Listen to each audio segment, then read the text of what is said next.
লোক মান নেই ভাই, লোক নাই।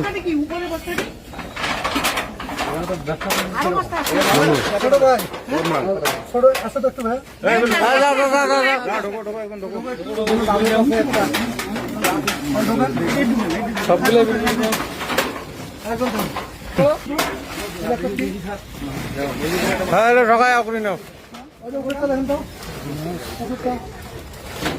সবগুলো স্কাপ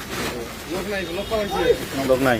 এটা আপনারা ভাবতেছেন যে আপনাদের এলাকায় হচ্ছে সে হচ্ছে বা আপনারা দেখুন আপনাদের সন্তান এই জেনারেশন আছে, নষ্ট হয়ে যাবে।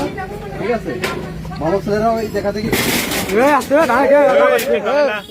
ভাঙে পড়বো, ইট ভাঙেন না, এটা ঘর কারেটা ভয় তো নয়, কাপড়ের দোকানদার নয়ন।